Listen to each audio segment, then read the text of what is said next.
Hi guys! இன்னைக்கு நம்ம என்ன பார்க்க போறோம்னா, தாய்லாந்து போயிட்டு எப்படி பைக் ரென்டல் எடுக்கிறதுன்னு அந்த ப்ராசஸ் பார்க்கலாம். அதேமாரி எவ்வளோ அட்வான்ஸ் குடுக்கணும், எவ்வளோ வந்து பெர் டே ரென்டல்ன்னு சொல்லிட்டு இந்த வீடியோல நீங்க டீட்டெயில்டா பார்க்கலாம். இப்ப நீங்க இந்த வீடியோல பார்த்துட்டு இருக்கிறது வந்து இதான் பைக் ரென்டல் விடுற ஷாப்பு. இது வந்து நம்ப ஹோட்டல் பக்கத்திலேயே இருக்கு. பெஸ்ட்டு நீங்க ஹோட்டல் பக்கத்திலேயே இருக்க பைக் ரென்டல் எடுங்க. அதுதான் வந்து நீங்க ரிட்டர்ன் விடுறப்பயும் உங்களுக்கு வந்து ஈஸியா இருக்கும்.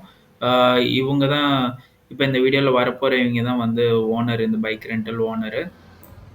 பட்டாயால வந்து பைக் ரென்டல் வந்து கொஞ்சம் கம்மி தான். ஆக்சுவலா 300 பாட் பெர் டே. அதேமாரி அட்வான்ஸும் வந்து 1000 பாட் வாங்குறாங்க. ஆனா இதே வந்து நீங்க ஃபுக்கெட்டு, கிராபி இது மாரி ஏரியாவுக்கு வந்து போனீங்கன்னா, ரொம்ப லக்ஸூரியா இருக்கும். அதேமாரி அதுக்கு தகுந்த மாரி ரேட்டும் இருக்கும். நீங்க பார்த்தீங்கன்னா, அங்க வந்து 350 பாட்டு வேணா இங்க எடுத்த பைக் மாரி இருக்காது. அது கொஞ்சம் நார்மல் பைக் மாரி தான் இருக்கும். அ அதே மாரி அங்க வந்து இன்னொரு விஷயம் இருக்கு. நீங்க கண்டிப்பா ட்ரிப் எண்டுக்கு நீங்க ஃபுக்கெட் போறீங்கன்னா, கண்டிப்பா வந்து அதிகமா ஒரு 3000 பாட் கன்ஃபார்ம் நீங்க கையில வச்சிருக்கணும் அட்வான்ஸ் குடுக்க. அங்க 3000 பாட் கேட்பாங்க. அதர்வைஸ் அப்படி இல்ல பாஸ்போர்ட் வந்து அவங்களுக்கு குடுக்கணும். யாரோ ஒருத்தர் பாஸ்போர்ட் குடுக்கணும், பைக் எடுக்கிறதுக்கு. ஸோ அங்க வந்து ரொம்ப எக்ஸ்பென்சிவா இருக்கும். அதேமாரி ரென்ட்டும் 350 பாட் பக்கம் இருக்கும். ஸோ அதனால நீங்க பிளான் பண்ணி காச எடுத்துட்டு போங்க. கன்வெர்ட் பண்ணிக்கோங்க.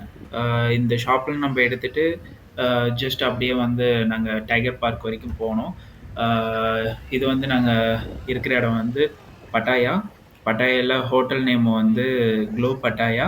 ஸோ அங்கருந்து நம்ம டைகர் பார்க்குக்கு வந்து ஃபர்ஸ்ட்டு ட்ராவல் பண்ணோம்.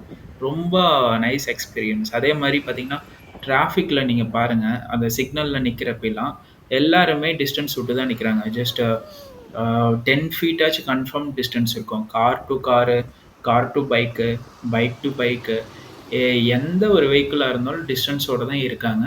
ரொம்ப டிசிப்ளினா வந்து இங்க பிஹேவ் பண்றாங்க. அதேமாரி லைன் இருக்கு. இன் பிட்வீன்ல இப்போ ஒரு ரோடு இருக்குன்னா, 4 வே மாரி இருக்குன்னா, நடுவுல ஒரே ஒரு லைன் மட்டும் இருக்கு. அந்த லைன்க்குள்ள மட்டும் தான் அ போறாங்க.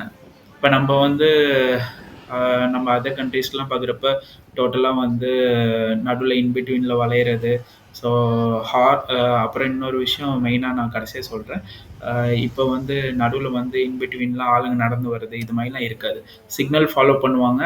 அதேமாரி ரொம்ப டிசிப்ளினா பைக்கு, கார் எல்லாமே ஓட்டுவாங்க. ரொம்ப பீஸ்ஃபுல்லா இருக்கும் அங்க போனீங்கன்னா.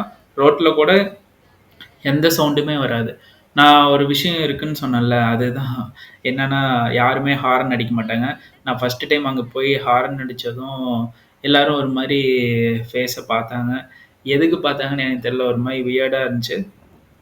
அப்புறம் தான் நான் யோசிச்சு பார்த்தேன், எங்கேயுமே சவுண்டே வரல.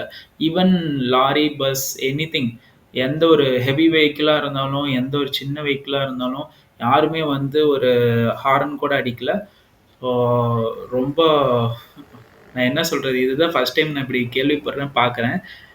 நீங்களும் அங்க போனீங்கன்னா, கண்டிப்பா இதெல்லாம் ஃபாலோ பண்ணுங்க.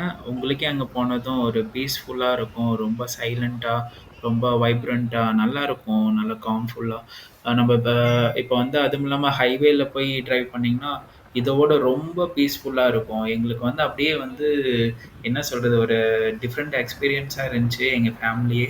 அ ரொம்ப வந்து நாங்க நெறைய புகழ்ந்து புகழ்ந்து பேசிட்டு இருந்தோம். அதெல்லாம் இங்க டீப்பா எக்ஸ்ப்ளைன் பண்ண முடியாது. ரொம்பவும் உங்களுக்கு பிடிக்கும். சப்ஸ்கிரைப் அண்ட் லைக் பண்ணி சப்போர்ட் பண்ணுங்க.